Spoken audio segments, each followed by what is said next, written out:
Government ఆఫీసర్కి ఒక పాలిటిషియన్కు మధ్యలో జరిగేది వార్, అదే ఈ పిక్చరు. దీంట్లో ఆ హీరో క్యారెక్టర్కి ఒక బ్యాక్ స్టోరీ ఉంటుంది. అది ఎలాగా అలా సీమ్లెస్లీ వచ్చి ఒక పెద్ద ఇంపాక్ట్ ఇస్తుంది పిక్చర్లో, ఇంటర్వల్లో కానీ ఫ్లాష్ బ్యాక్లో కానీ పిక్చర్ ఎండ్లో కానీ. అలాగా ఆ మెయిన్ క్యారెక్టరు రామ్ చరణ్ గారు చాలా బాగా చేశారు. అందరు చెప్పారు ఇది సంక్రాంతి అని, కాదండి ఇది రామనవమి. అంటే రామ్ గారు అంత బాగా చేశారు. అంటే మల్టిపుల్ టైం ఒక ఆఫీసర్ అంటే ఎలా ఉండాలంటే నిజంగా ఉంది, బిలీవబుల్గా ఉంది. అక్కడ ఒక ఆర్టిస్ట్ అది కనిపించలేదు, ఆ క్యారెక్టరే కనిపిస్తుంది.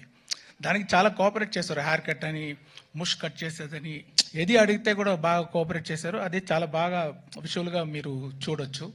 తర్వాత ఇంకో గడ్డంతో ఇంకొక క్యారెక్టర్ ఫైర్గా, ఆ క్యారెక్టర్ సాంగ్స్ అన్నీ వచ్చేటప్పుడు అంత మంచి స్క్రీన్ ప్రెసెన్స్.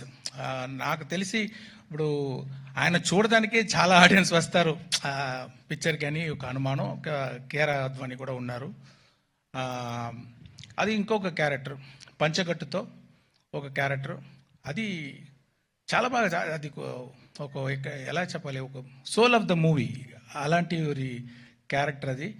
దాంట్లో కూడా ఆయన క్యారెక్టర్గానే చూడవచ్చు. అక్కడ రామ్ చరణే తెలీదు, అదే ఒక మంచి యాక్టింగ్ అది. He will stay in everybody's heart after seeing the movie. That's what I believe.